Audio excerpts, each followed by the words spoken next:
All right, stream is on. Let's jump right in. Welcome to Thursday. We have a lot to cover today. So today we're going to briefly recap the fault tolerance or fault classification stuff that we began to discuss last time.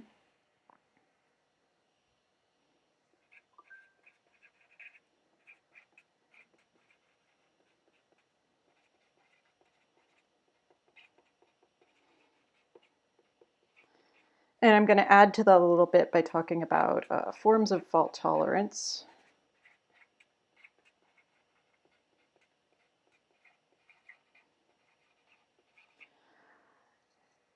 And then we're going to talk about implementing reliable delivery.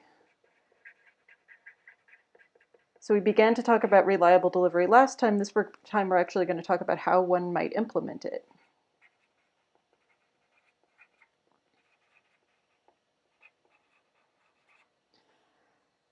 Then we're going to get to idempotence, a topic that came up, I think, on the first day of class. Now we're actually going to talk about what it means. And we're going to talk about at least once, at most once,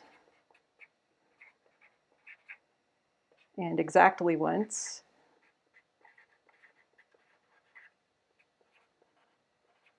Delivery.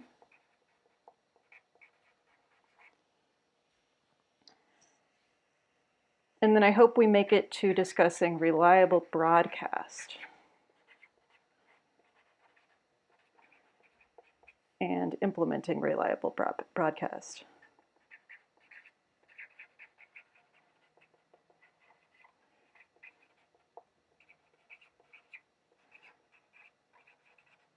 So there's a lot on the agenda today, so we'd better jump in. Okay, so fault classification. So last time, if you recall, we drew a picture of ways to classify faults. And we ended up with something like this. So we talked about crash faults, which are a subset of omission faults.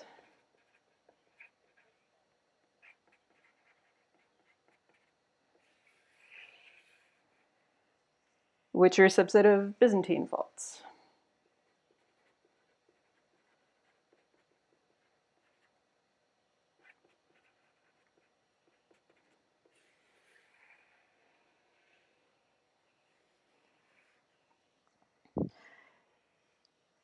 And I've left some stuff out of here. Like we talked about the category of fail-stop faults, which are a subset of crash faults. And then we talked about timing faults, which aren't in here. But these are the categories that I want to focus on the most. So it should be pointed out that this particular hierarchy of faults is not the whole story. So we could subdivide some of these classes of faults further. So for instance, take Byzantine faults. Some Byzantine faults are going to be easier to deal with than others. What might be an example of a Byzantine fault that might be relatively easy to deal with? Any ideas?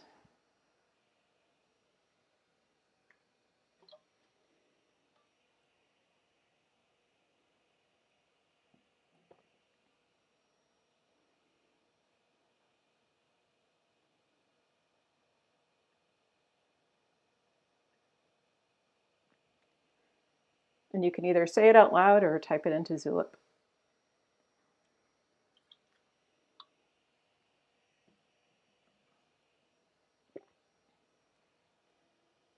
Or if you're on Twitch, that works too. Twitch chat works too. One that acts like a crash fault. Yeah, okay. So, yeah, what would be an example? So, yeah, if a process is pretending to have crashed, then the way that you might deal with a crash fault might be to declare, like if it seems as though a machine has crashed, maybe your response will be to just declare that machine dead and bring up another machine. So yeah, no response kind of falls into that category too. So Yeah, I mean, a machine that's acting as though it has crashed is indistinguishable from one that's crashed, right? So in that case, we can kind of downgrade the fault from being a Byzantine fault to a crash fault. What else? What other examples of are cases where we can downgrade a fault to kind of a easier to deal with class of faults?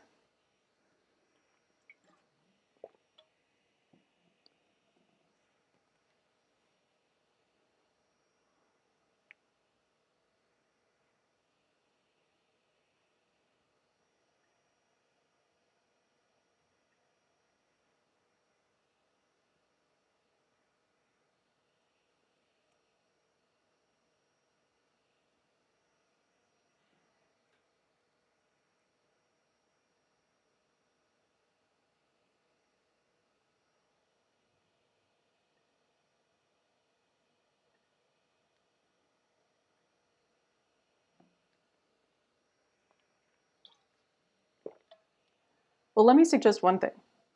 So if you have a message that gets altered or corrupted in some way, then that's a Byzantine fault. But some kinds of these alterations and corruptions could be detectable. So there are techniques like checksums, for example, or error correcting codes that you can use to tell that a message has been corrupted. And if you get a message and you can tell that it's been corrupted, that's much better than if you can't tell, right? So if the message is so cleverly corrupted that even your message authentication technique, whatever it may be, cannot tell that the message has been corrupted, fails to detect that corruption, then you're in trouble then. But if you can tell that the message has been corrupted, then you can downgrade that Byzantine fault of a message being corrupted to merely an omission fault by dropping the message on the floor and pretending that you never got it. So really, our picture here could distinguish between the kinds of corrupted messages that we can detect and those that we can't necessarily detect. So I could do an extra sort of category here in between omission faults and Byzantine faults. And I'm going to call this authentication detectable Byzantine faults.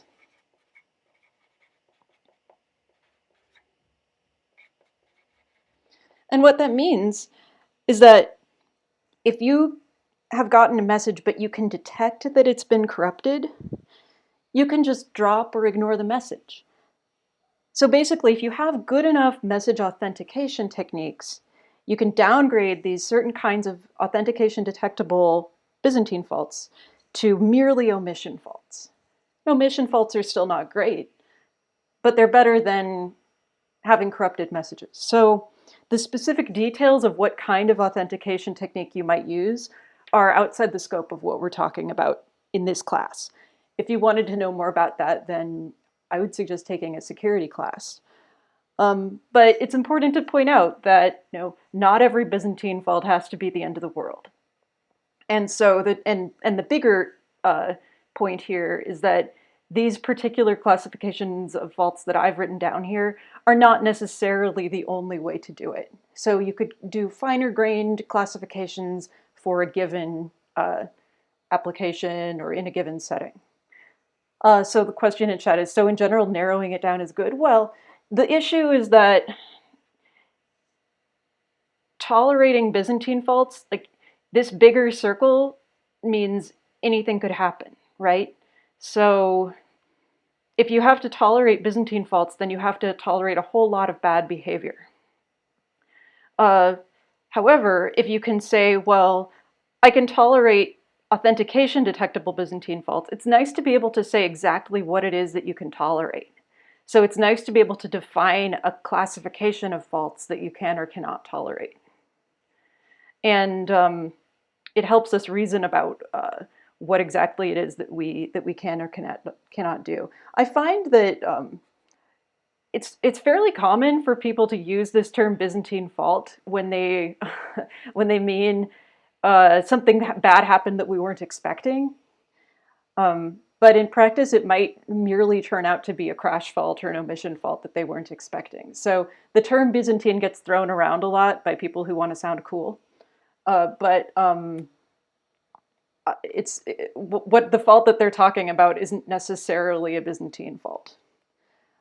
So I'm introducing all this terminology so that you won't be like them, so that you will use these terms in the way that they're intended.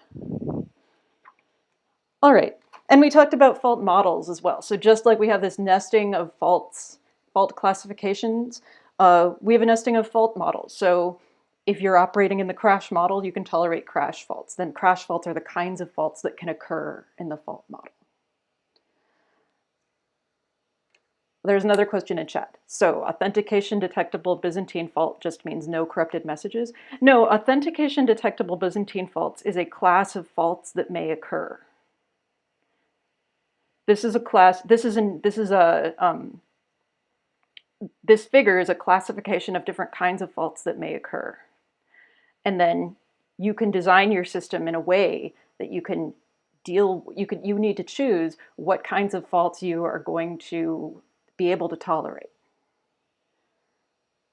And so you would choose a fault model that corresponds to the kinds of faults that you feel it's important to be able to tolerate, depending on the resources that you have and the complexity budget of your software. And so I mentioned before, we're going to be spending most of our time talking about the omission fault model. And so omission faults are going to be what we focus our attention on. And I want to cover something else, though. I mentioned forms of fault tolerance. So fault models might be like this.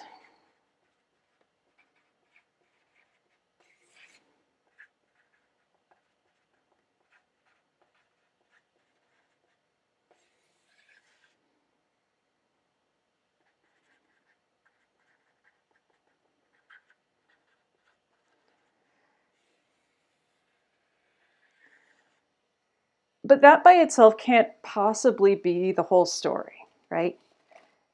Because let's say that I'm trying to implement some software and I want it to tolerate a given class of faults. But what does it really mean to tolerate a class of faults?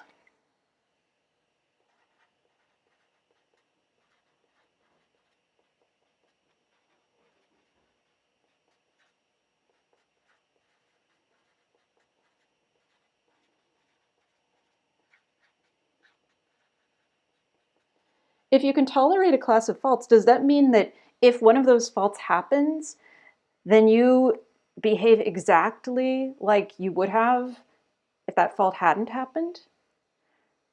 Like, let's say there's a crash fault. Does it mean that your system has to keep operating exactly the way that it would have had that particular machine not crashed? So this is an important question to ask, because it's not just as simple as, oh, our system tolerates crash faults, for example, or our system tolerates omission faults. The question is, what does your system do in the presence of those faults? And how much does its behavior change in the presence of those faults?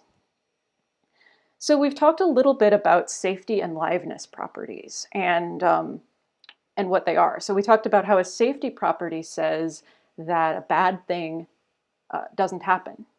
And a liveness property says that a good thing does eventually happen. So if a program is going to be correct, if it's going to behave correctly, it should satisfy both its safety and its liveness properties, right? So we can say a correct program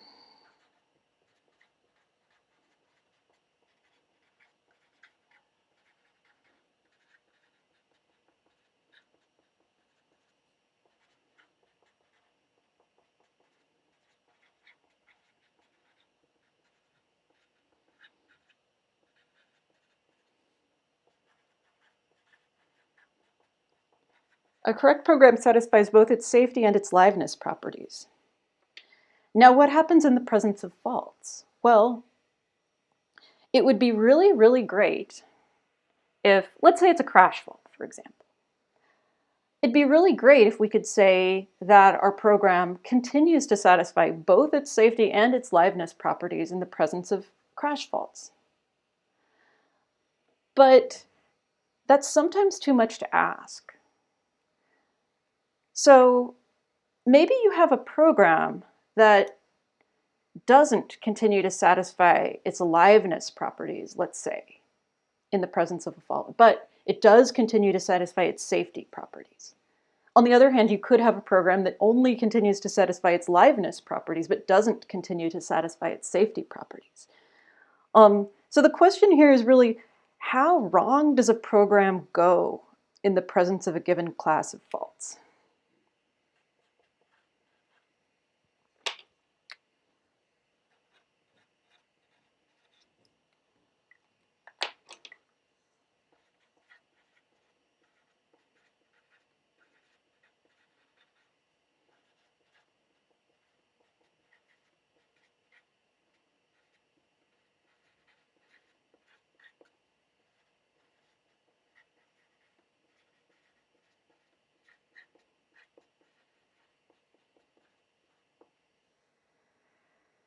So we could introduce a little bit of terminology for this as well.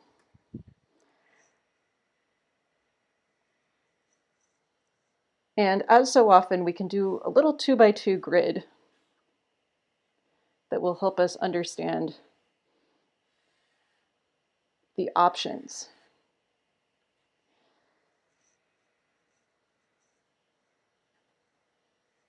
So let's say that we have a program that, in the presence of a given class of faults, it could be crash faults or whatever, remains both safe and live. So if it continues to satisfy both its safety and liveness properties.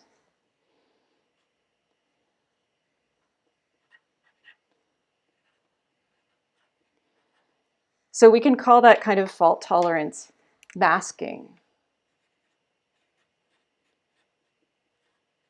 fault tolerance. And that's the holy grail, right? That's really what you want. But unfortunately, that's not always possible. So what if you have a system that stays safe, that is, continues to satisfy its safety properties in the presence of a given class of faults, but doesn't stay live? So an example of this might be, we talked about FIFO delivery, right? So safety in the case of FIFO delivery means you never get messages that are out of order, right? Out of the FIFO order. But liveness means the liveness of an implementation of FIFO delivery might be that messages eventually get delivered, right? So if in the presence of a fault, you keep your liveness properties, but you don't keep, or sorry, if you keep your safety properties, but you don't keep your liveness properties, that's called fail-safe behavior, or fail-safe fault tolerance. And that's what's commonly discussed and commonly studied. So there's been a lot of focus in distributed systems on making sure that safety properties get preserved in the presence of faults. If you can't stay live, so be it. It's not the end of the world. But the emphasis is on ensuring that safety properties are preserved. On the other hand, maybe sometimes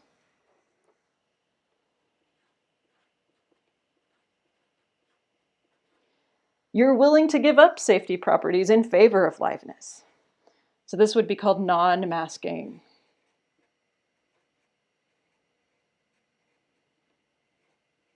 fault tolerance. And then finally, this last category, if you're neither live nor safe in the presence of faults, then that's just sad.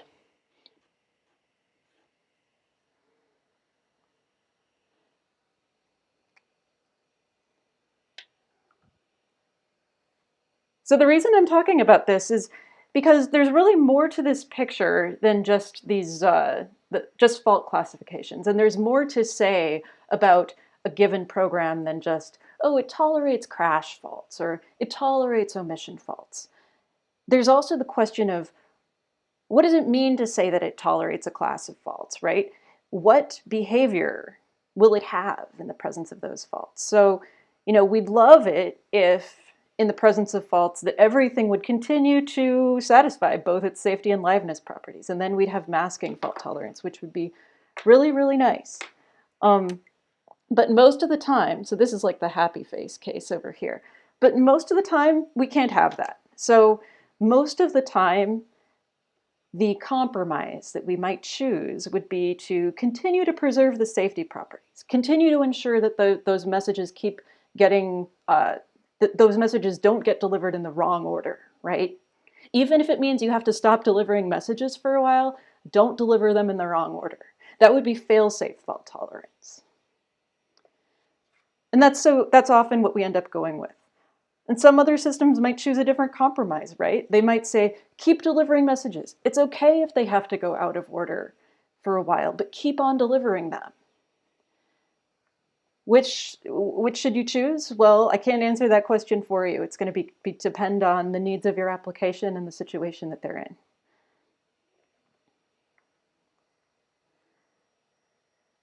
So there's some great discussion in chat right now. Yeah, so I think Patrick has some really good insight into this, having worked in industry for a while. So he's a good person to talk to about this stuff sometime in office hours. What we're going to jump into next is implementing reliable delivery. So if you recall from last time, we began to talk about this notion of reliable delivery. And we're going to define it again. We already defined it last time, but we're going to define it one more time.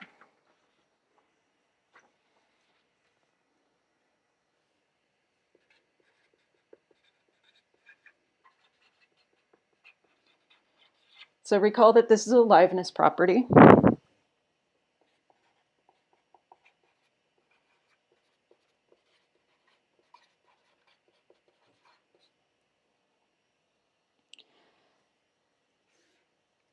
So here's what we said before.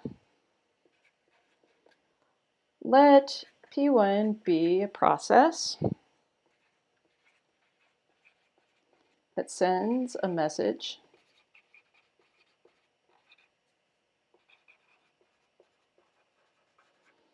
M to process P2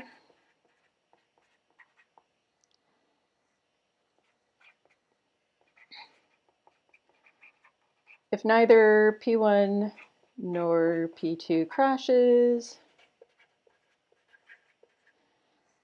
And then here's this parenthetical we added last time.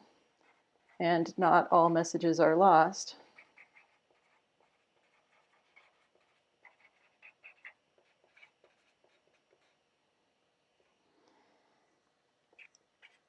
P2 eventually delivers M.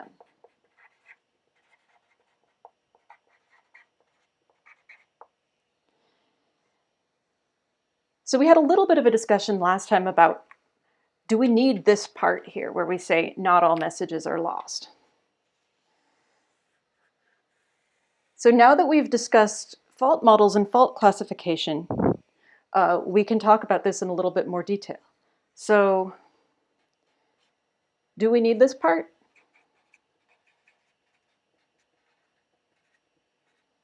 We do if we're working under the omission model.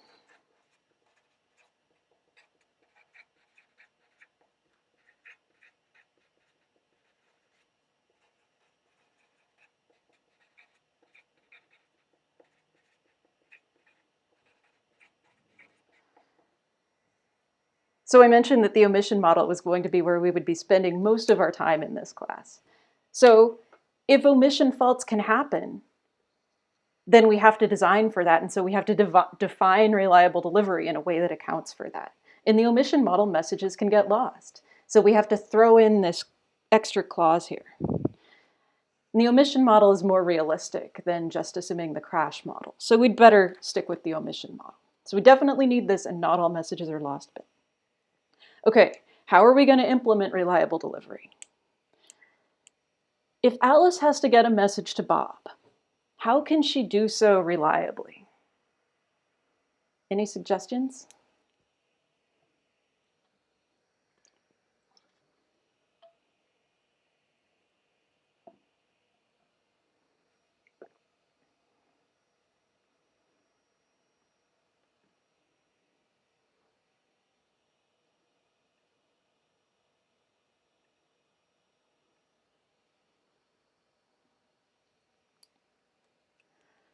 So here's a good suggestion. Yeah.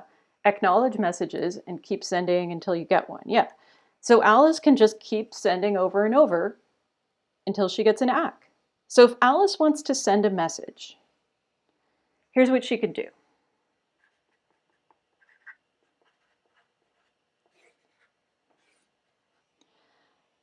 When she wants to send a message, she can put it in a sort of buffer, like a send buffer on her side.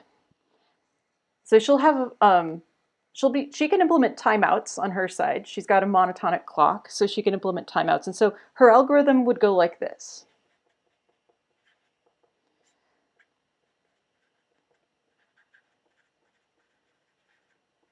Put message in send buffer.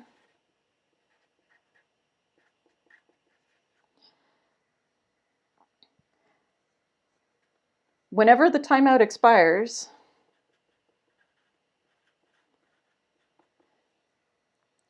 send what's in the send buffer.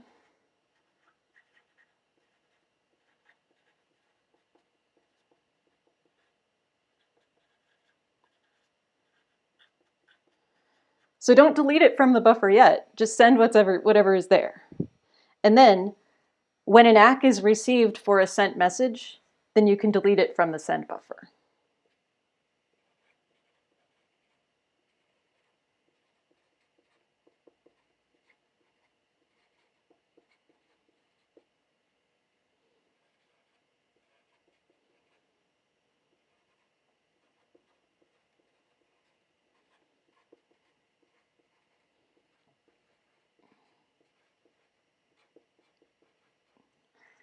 So Alice is just going to keep sending, and maybe a bunch of her messages get lost, right?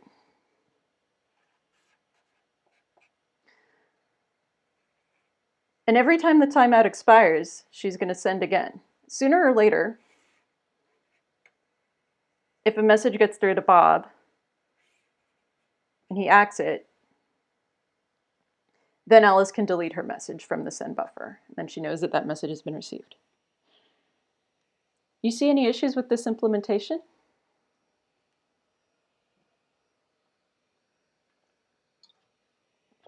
Okay, yeah, so one question is, how do you know how long the timeout should be? Yeah, so that's kind of the open question that we talked about on day one of class also. Yeah, Alice doesn't know how long the timeout should be, particularly because we're talking about the asynchronous network model always in this class. We're talking about the asynchronous network model where there could be some unbounded latency between Alice and Bob. So we don't know, right? And Alice could try to do clever things. No, she could try to figure out how long it's taken in the past for Bob to acknowledge her messages, and then adjust her timeout accordingly.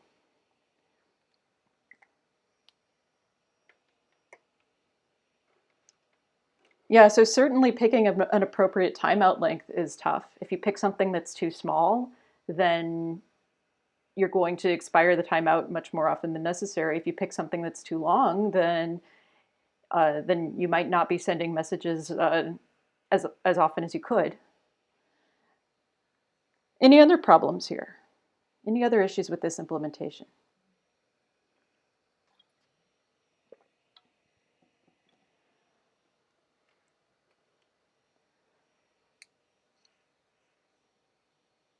Well, what about this? What if Bob's ACK got dropped? Well, then Alice will keep sending, right? So we know that eventually some ACK will get through from Bob because if the specification of the protocol we're trying to implement says not all messages are lost, right? So eventually some ACK will get through here. But what would that mean? If Bob's ACK was dropped, it would mean that Bob would get this message from Alice twice, right? Because eventually her message would get through again. So this is the same message every time. So if this message got dropped, Alice would think she had to send it again. So here's Bob is getting M twice.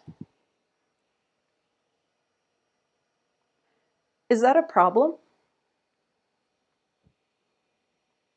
for Bob to get a message twice?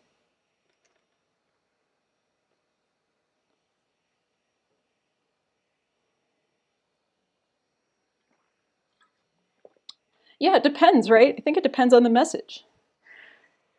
So not too long ago, last time when we were talking about the two generals problem and we were talking about workarounds for the two generals problem, one of the workarounds that we came up with relied on sending the message again and again until we got an ACK, right?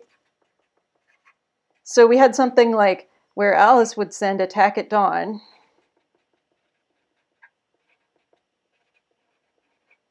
over and over.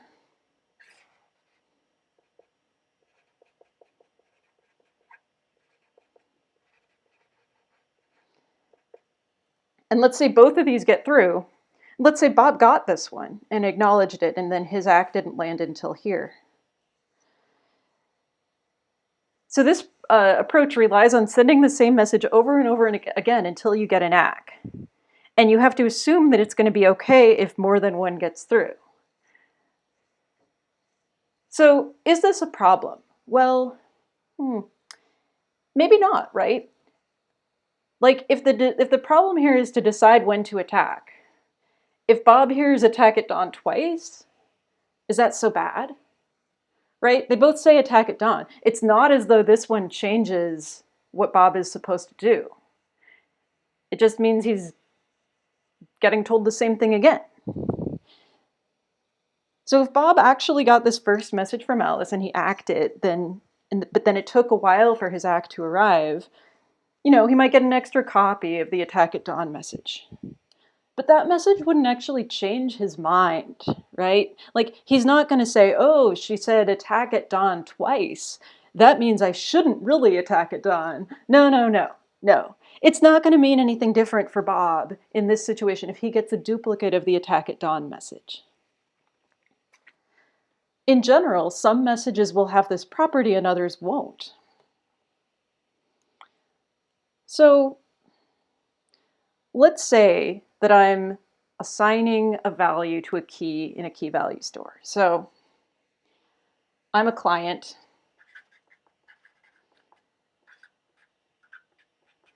And here's the key value store. So I send the message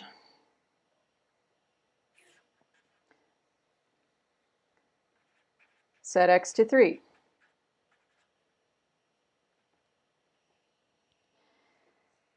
And let's say that message gets duplicated.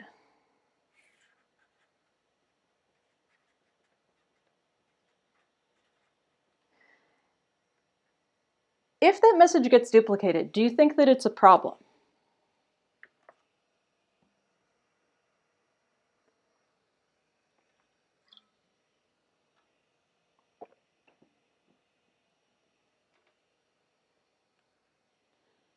Yeah, I would say no, right? If I get the message on the KVS side, and I see that I'm supposed to set x to 3, and then a minute later I also hear that I'm supposed to set x to 3, I mean, is that going to be the same result as if I just got the message once? Yeah. So that's not so bad. Now you could say, well, this is a problem if, maybe there's another client over here, right? Who's saying, set x to 4, right? So if I say this,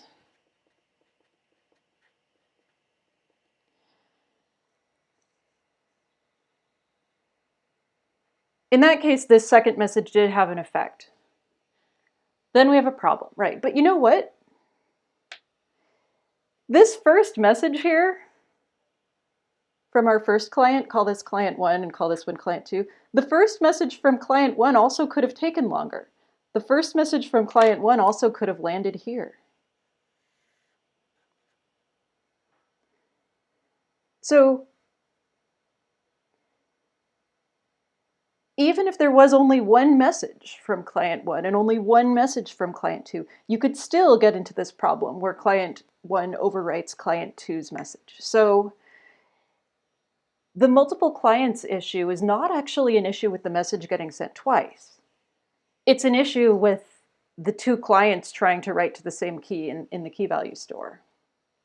And the key value store has to apply those updates in some order, right? It's got to either apply client 1's update and then client 2's update, or it has to apply client 2's update and then client 1's update. So somebody's going to be sad.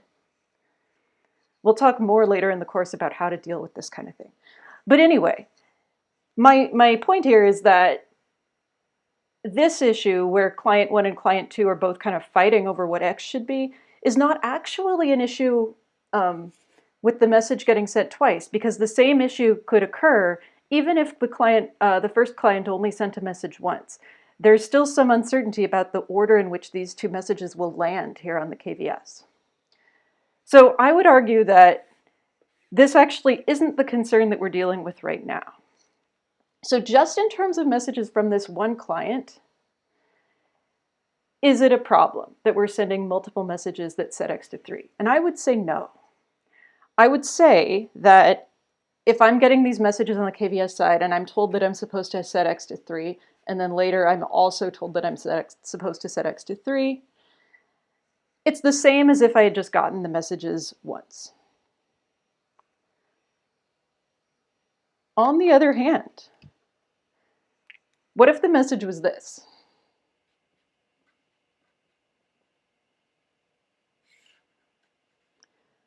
What if the message is increment X? What if that one gets duplicated?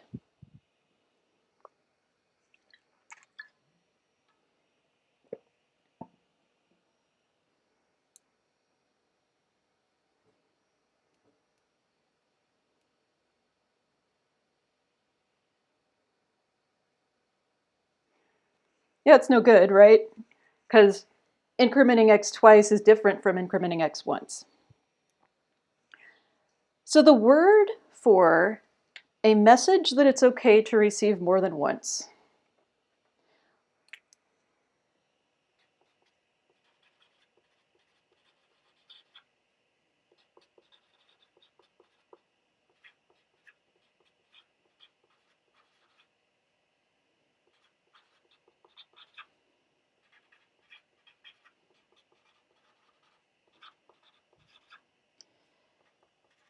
is idempotent.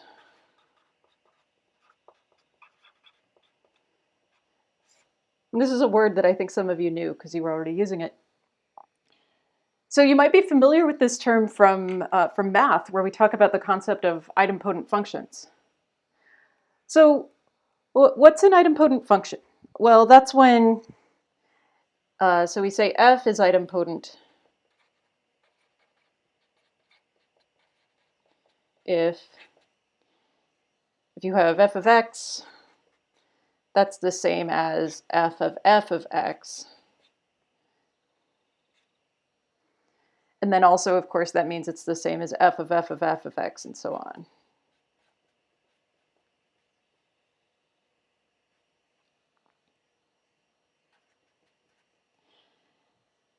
So that's what makes a function idempotent if we're talking about functions. In the context of this course for distributed systems, we say that a message is idempotent if it's okay to receive it more than once, because the effect of applying it more than once is going to be the same as the effect of applying it only once.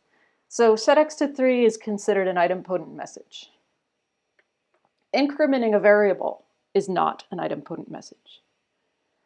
And idempotence is really important in distributed systems because, generally speaking, a good way to make sure something gets done is to try to do it a bunch of times until at least one attempt will succeed.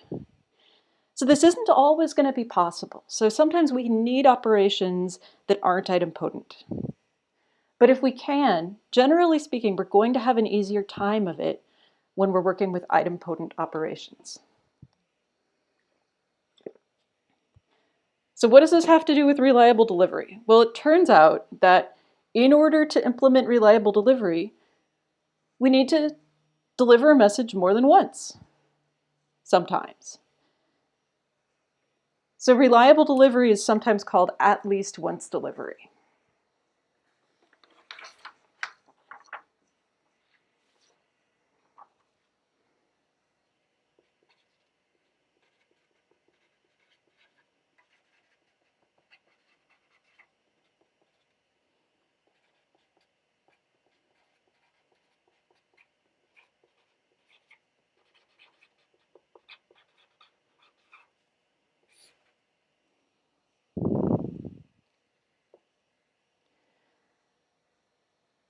So the way to make sure a message is reliably delivered, just deliver it a bunch of times until it gets through, until you get an acknowledgement.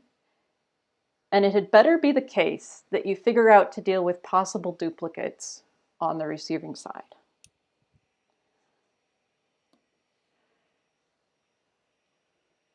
So that's why we call it at least once delivery, because you can ensure that it gets through reliably, but to go along with that, you have to allow for the possibility that it might get delivered more than once. What about at most once delivery? How do you get that? What if you wanted to implement at most once delivery?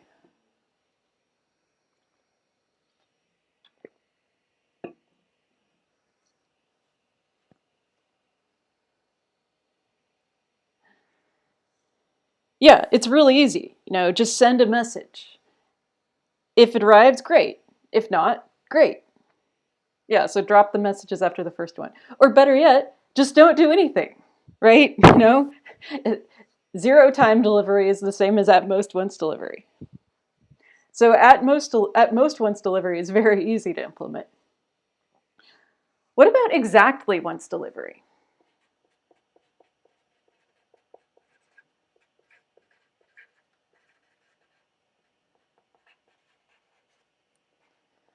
So if we can have at least once, and we can have at most once, is exactly once delivery possible?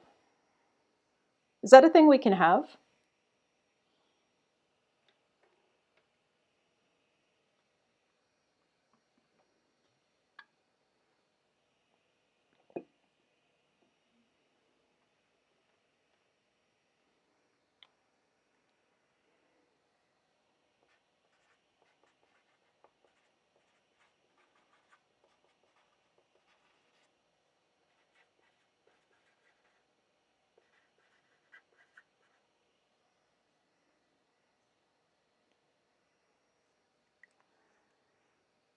Yeah, it's not sounding optimistic in the chat. Probably not. So there are systems out there that claim to provide exactly once delivery. So what do you think they really mean? If they're claiming to have exactly once delivery, what do they actually mean?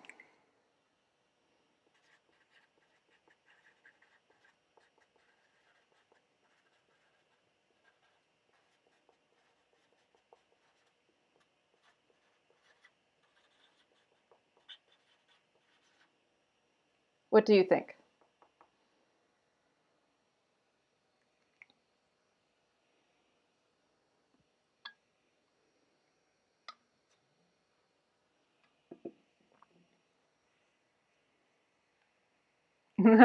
Almost once.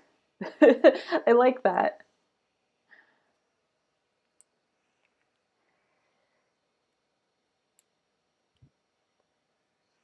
So I'll say this.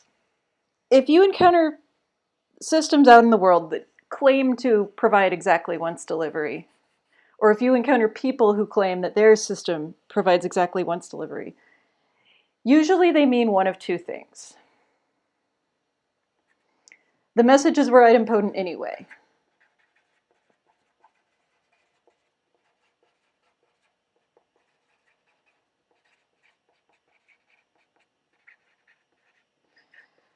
So maybe the messages are getting delivered more than once, but it doesn't have an effect, right? So if the messages are idempotent, that's like our set x to 3 example. So they're calling it exactly once, and what they mean is that the messages were idempotent anyway, so the behavior ends up being the same as if the message arrived exactly once, but that wasn't in fact what was happening. Or another possibility is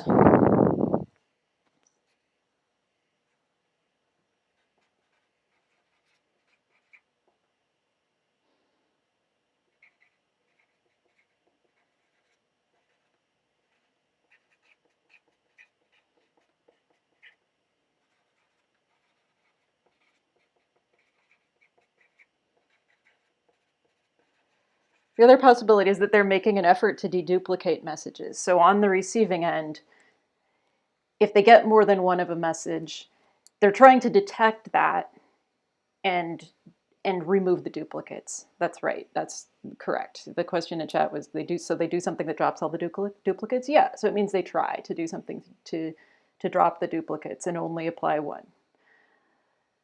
This is what I think people mean when they go around claiming exactly once delivery. It's not something that you can really have. However, you can get reasonably close in practice by trying to do these things. But I would be skeptical of anybody who claims that their system gives you exactly once delivery, like an exactly once message queue or something like that. All right. I think now would be a good time to pause and do our quiz question. So it's 4:06 right now. Let's return at 4:16. And here's today's quiz question. I'll see you in 10 minutes.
Right, 2-minute warning.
All right, it's 4:19, so let's start up again.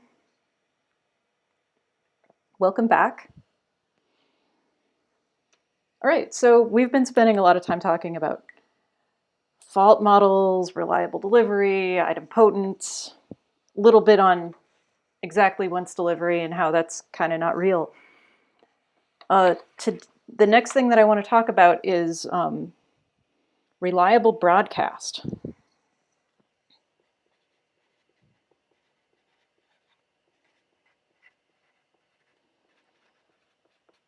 So let's refresh our memory from before about what this word broadcast means.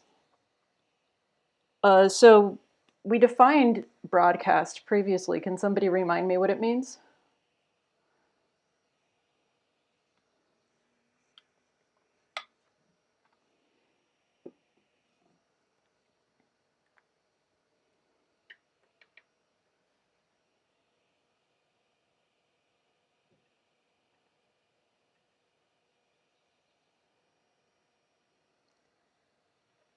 Yeah, so it means somebody sends and everybody receives it. That's right.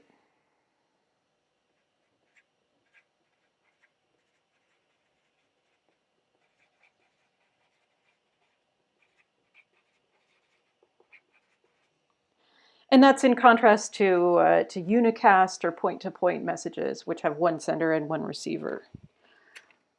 Or multicast messages, which are where one sends and more than one receive. And so broadcast is a special case of multicast, where one sends and everybody receives.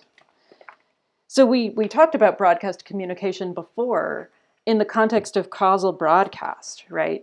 So just to refresh our memory, if we were using a causal broadcast protocol,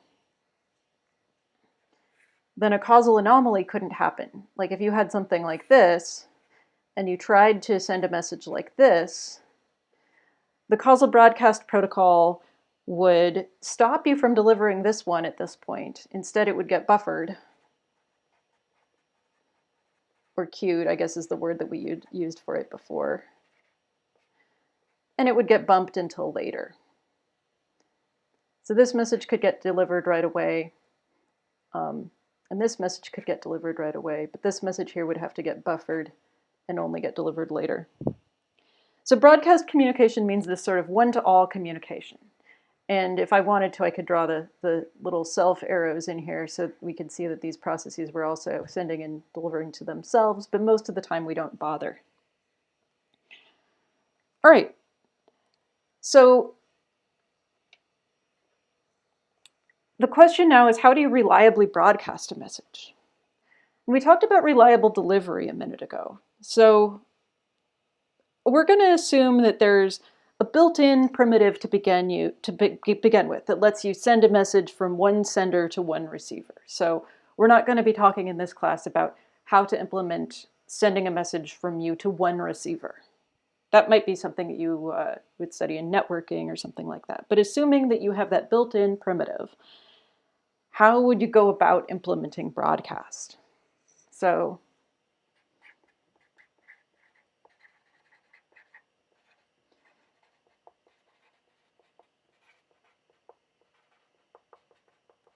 if you have a unicast primitive, just for sending a message to one receiver, how do you implement broadcast?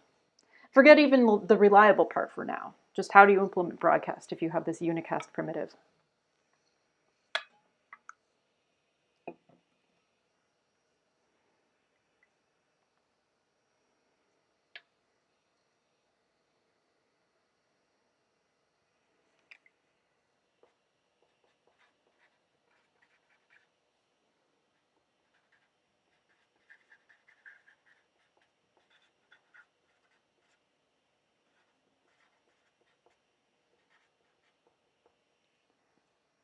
What do you think?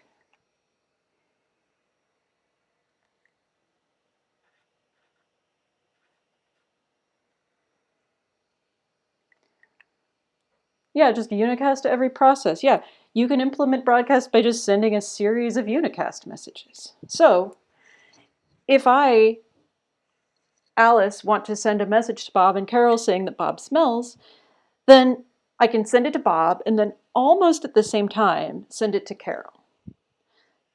So if we were to zoom into this picture, we draw just one dot here because we think of this as just being one message, the Bob smells message. And likewise, we think of this one as just being one message.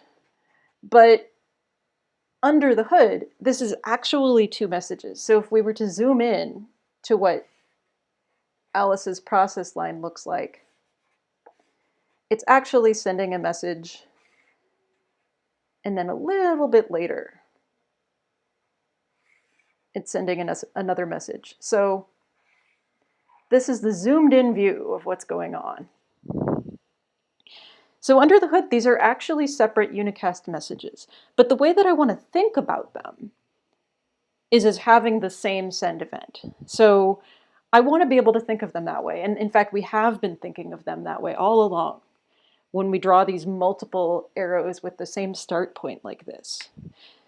So we think of the sends as being a single event, which it should be. That's as it should be. But under the hood, something like this is going on. Okay, how do we make this reliable? Okay, so reliable broadcast. Let's define it.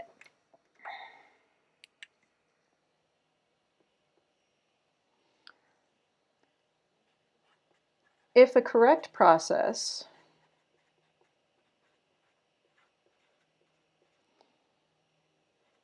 delivers M is a broadcast message, then all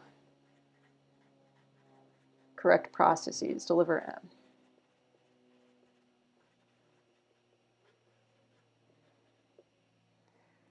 So here, we're assuming that M is a broadcast message. Before I get any further, what do you think this correct process thing means? What's a correct process?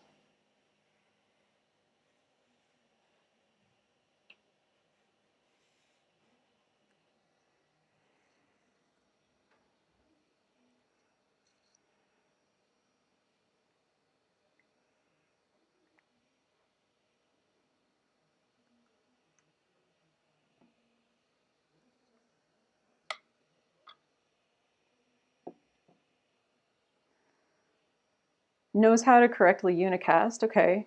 Certainly that's one thing that I might expect a correct process to do.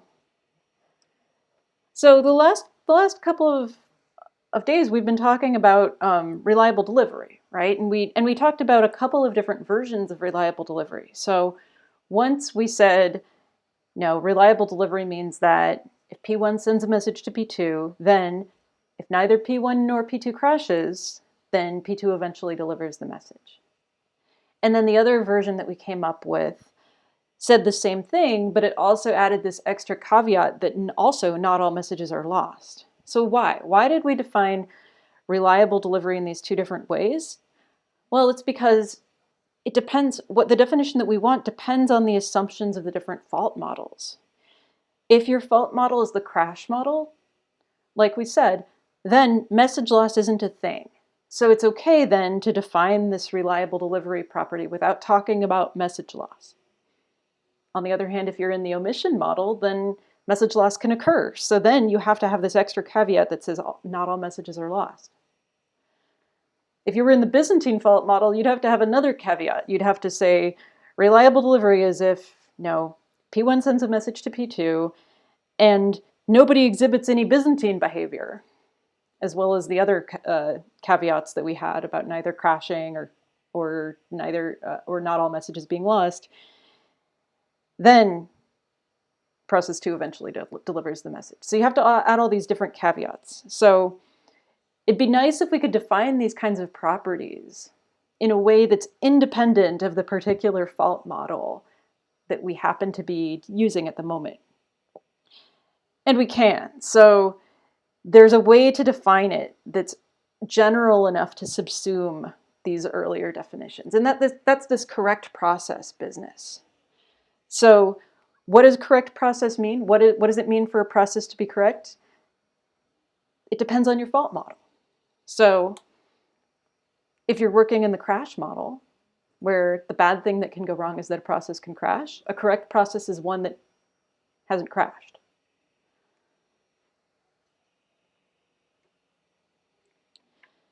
So what I've done here is I've taken the meaning of what it means to be correct in different fault models. And instead of sticking all of those different caveats into the definition here, we're abstracting over it by just saying correct process. And so whenever you see a definition like this that says correct process, your next question should be, what is the fault model? Because that's going to tell you what it means to talk about what a correct process is. That's kind of like in security, if somebody asks, is this safe, right? If they ask, is a particular piece of software safe? The question to ask is, what is the threat model, right? What kind of threats is it supposed to be safe against? Is this software secure? There's no way to answer that without knowing what the threat model is. This is not a security course, but there's something kind of analogous going on here. So when we say, is a process correct? The right response to that question is, what is your fault model? Okay. So back to talking about reliable broadcast. So this time we're just putting in this correct process terminology from the start.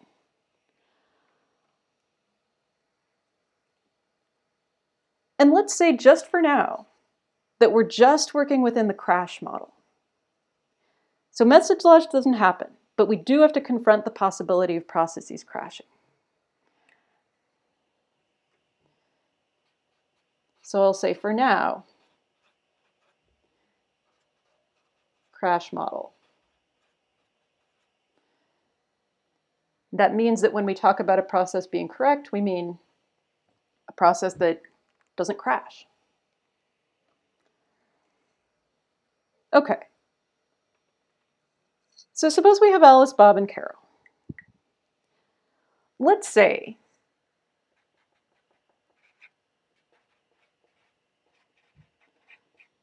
that Alice sends a message to Bob and Carol like this.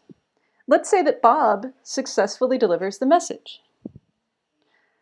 However, let's say that Carol crashes before she can deliver the message. Maybe she even received it, but then crashed. Right here. Would that be a violation of reliable broadcast?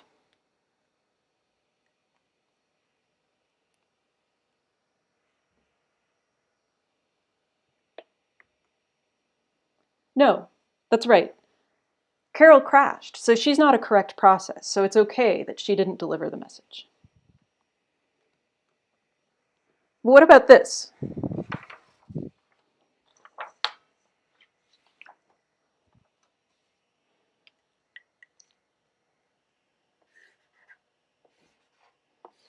So I'm going to go back to drawing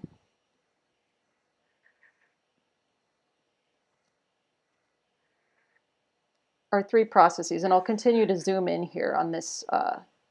You can think of this as being a single broadcast, and under the hood it's these two unicast messages.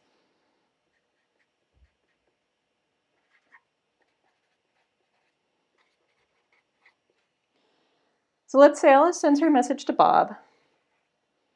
It gets delivered. But then let's say Alice crashed before sending to Carol. And Carol went along not crashing. Do you think this would violate the reliable broadcast property? This is kind of an interesting one.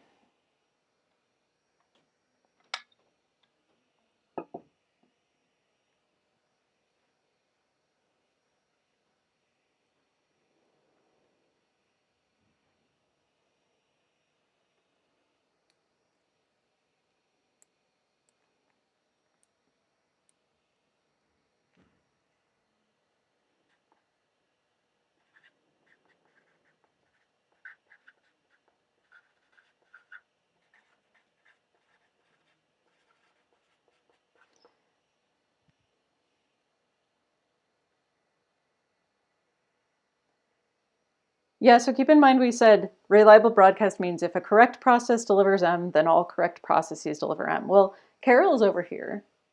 She didn't crash. So she's a correct process. She didn't deliver the message.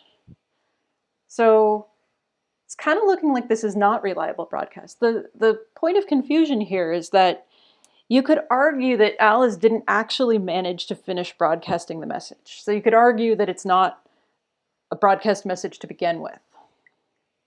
But I mean, I think you can do a little better than that, right? Because I think you could say that this is in fact in violation of the spec, because you can imagine that there's a little tag on every message that says, I'm a broadcast message,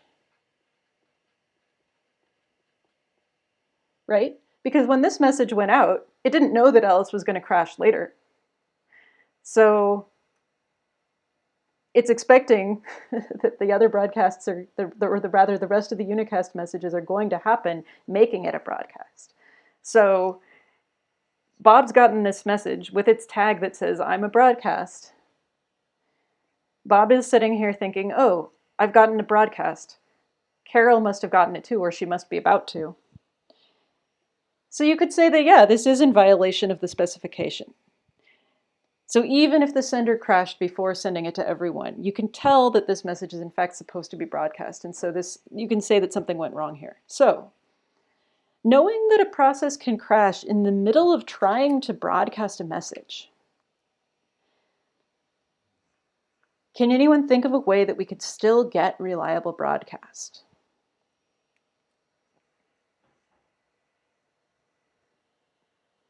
So knowing this can happen,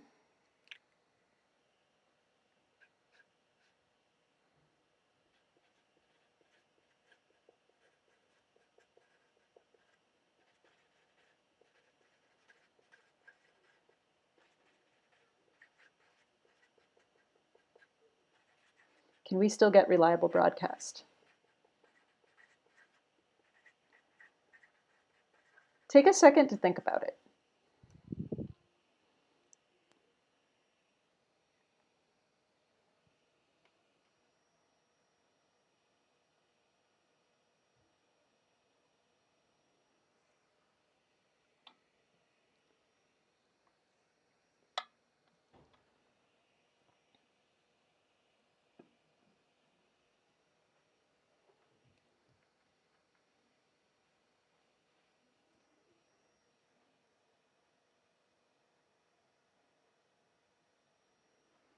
All right, some good suggestions already. So somebody said, well, you could send to Carol after this, but the trouble is Alice crashed here. So she's crashed, she's not coming back. There's another great suggestion in chat, which is that Bob could send to Carol. Yeah, I think you're on the right track with that. So I'm going to propose the following. When you receive a message that's supposed to be a broadcast message, you don't deliver it yet. Instead, you broadcast it to everyone else. And only once you've done that do you actually deliver it. So let's see how that would work.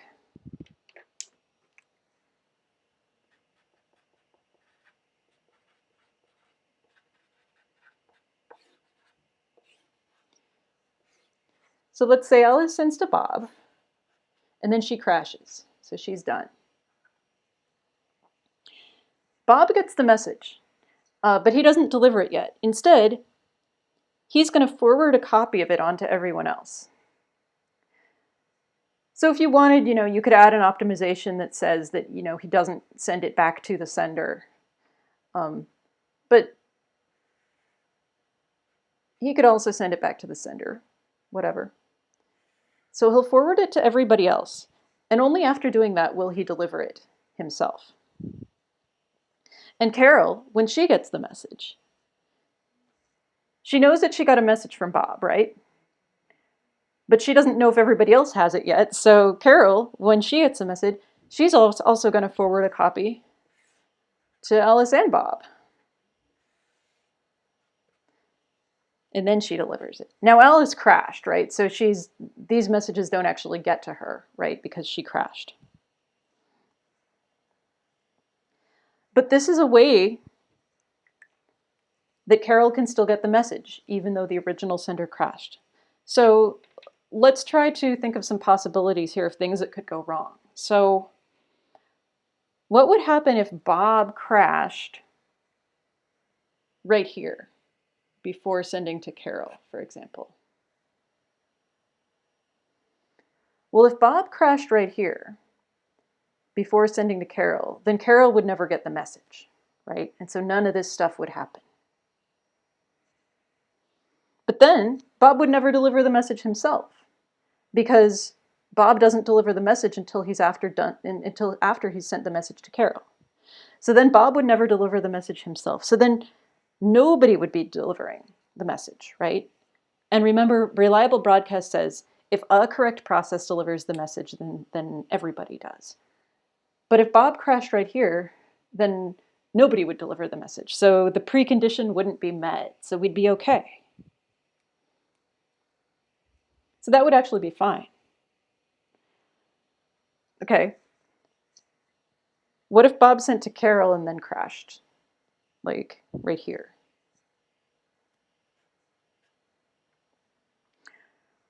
Well then, Carol would get the message, but now everybody's crashed except Carol. So Carol is the only correct process. So now, whether or not she delivers the message now, will still be satisfying the reliable broadcast property, because there's only one correct process left. So she can basically do what she wants at this point, and it won't be in violation of the reliable broadcast property. So it turns out that this algorithm that I've sketched out works in general. And so the way that I wrote it here, we had processes sending back to wherever they received a message from, and that's actually unnecessary. So we can cut out that extra optimization.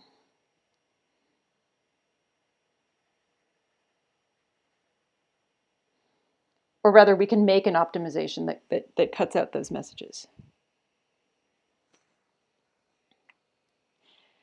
Is this protocol going to result in people receiving duplicate messages sometimes?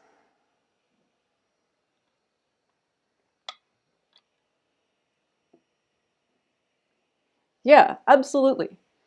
Yeah, I mean, suppose no one crashes, right? Then we have this.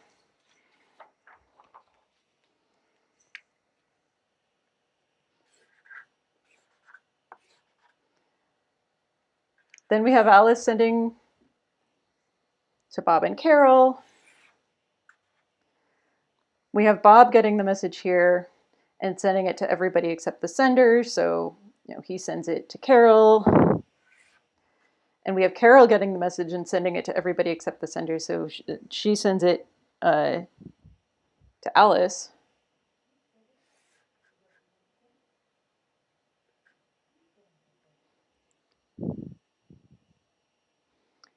Actually, I did that wrong.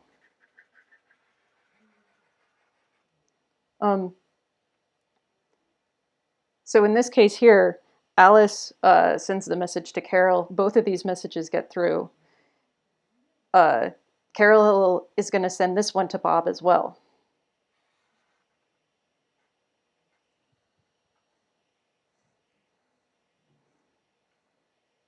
Yeah, and I guess this one is still here. So what happens? Well, it looks like Bob got the message, or it looks like Carol got the message more than once.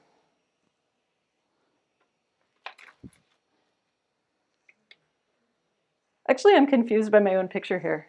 Let me try it again.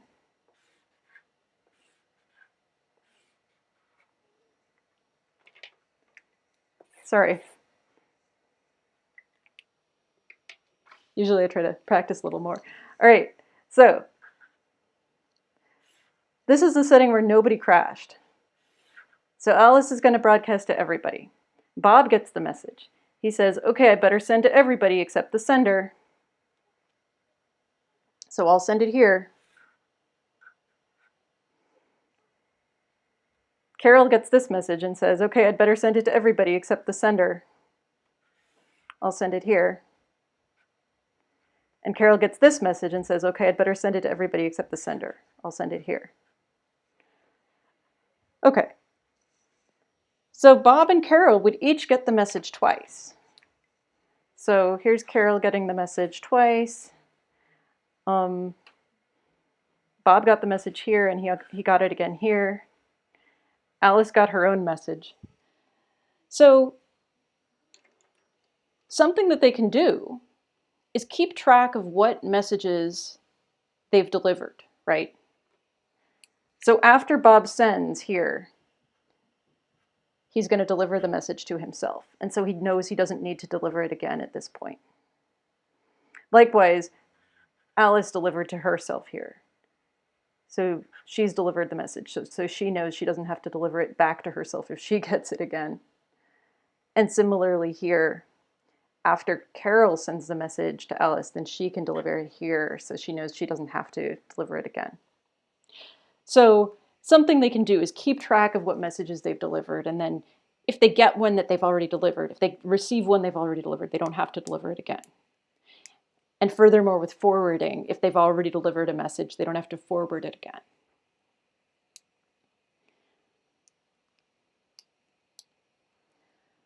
Okay, so there's a question.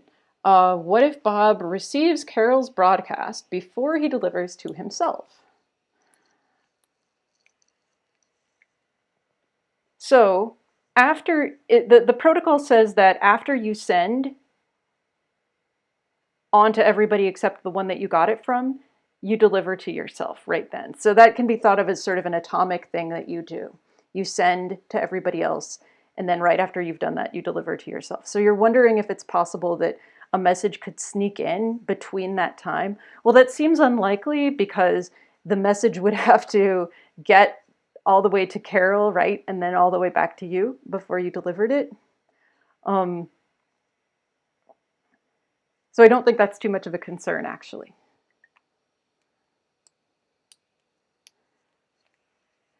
Somebody asked me to label the processes? Well, sure.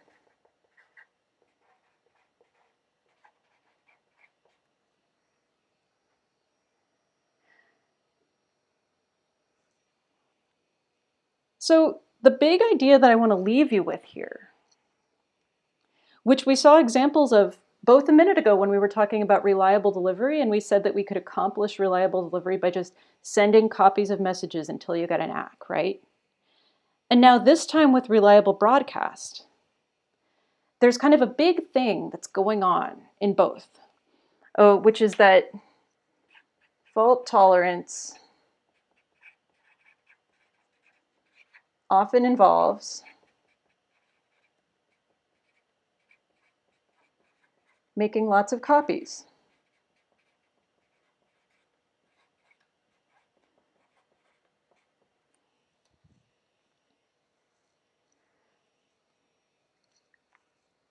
So this is kind of a key idea.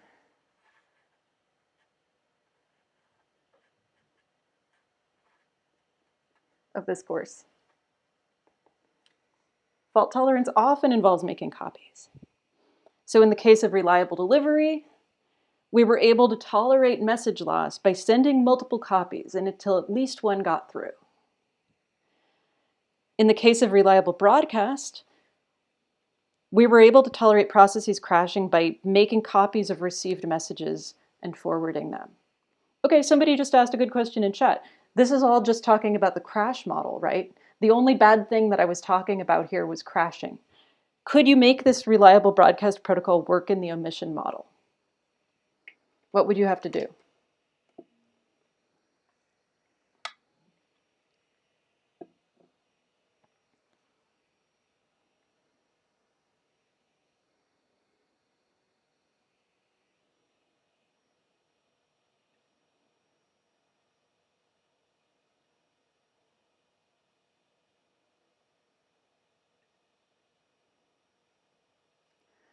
That's right, yeah, I mean, you have to be tolerant of lost messages. So how do you do that? Well, you kind of already know the answer because we already talked about reliable delivery. So the answer is do what you're doing here, but use the reliable delivery mechanism that we talked about before of sending messages multiple times until you get an ACK, and only then consider them to have been sent. And layer this reliable broadcast on top of that underlying reliable delivery mechanism. So if you did that, you could make this reliable broadcast protocol work in the omission model too.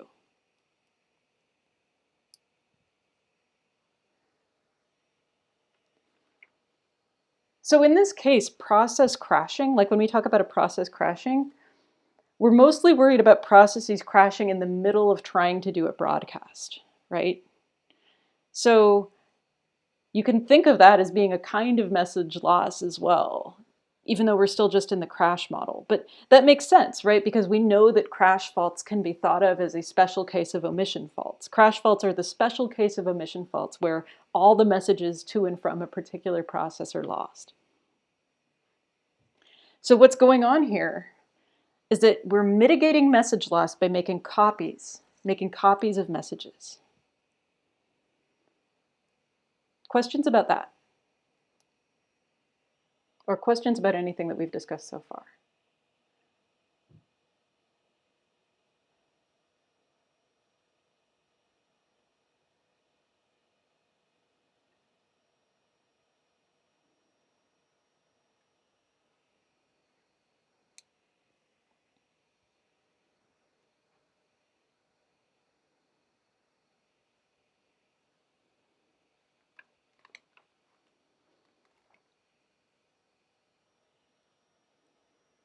Okay. So in the 5 minutes that we have left, I want to ask you a question that kind of branches off of this claim. I say fault tolerance often involves making copies here. So we've just been talking about mitigating message loss. Oh, somebody just asked, why does it often involve making copies? Well, what did we have to do to ensure reliable message delivery? We had to make copies of messages, right? We had to keep on sending copies of messages until some message got through. Likewise here,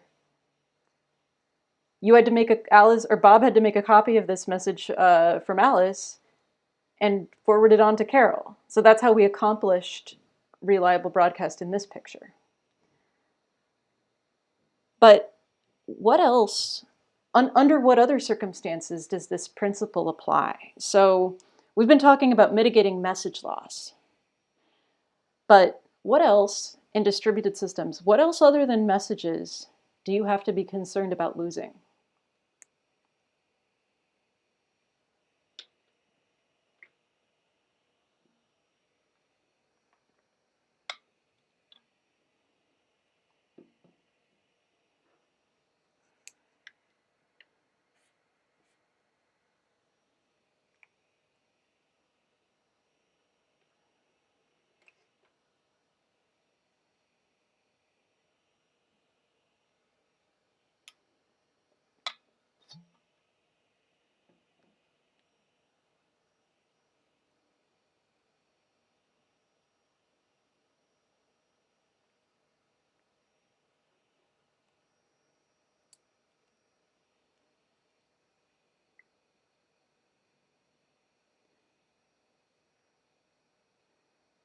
No suggestions, huh?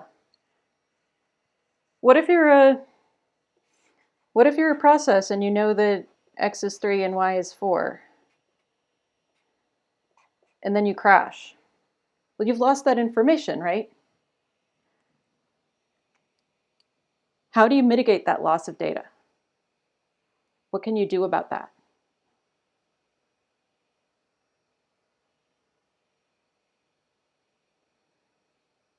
You should use redundancy. What does that mean?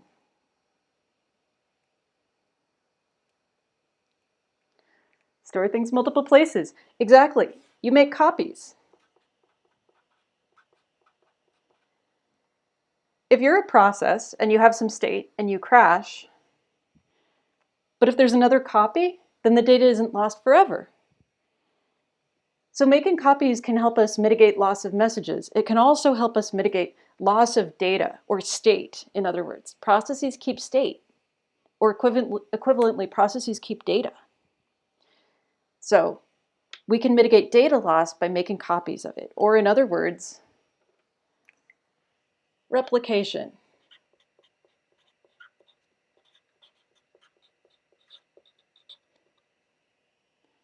This is going to be our next big topic. So if you have some state and you crash, having another copy will ensure that state isn't lost forever. That's the most important reason to do replication. There are other reasons to do it too. Like if you have more than one process, then maybe you can serve more requests, right? And you can divide up the work. So not only one process has to do all the work. You can also have one process close to some of the users and have the other process close to some of the other users so that you can serve your users more effectively. But the most important reason to do it is to guard against data loss. So that's what replication is about. And we're going to get into talking about replication next time, and we're going to start talking about techniques for replication. All right, I will see you next Tuesday. I look forward to it.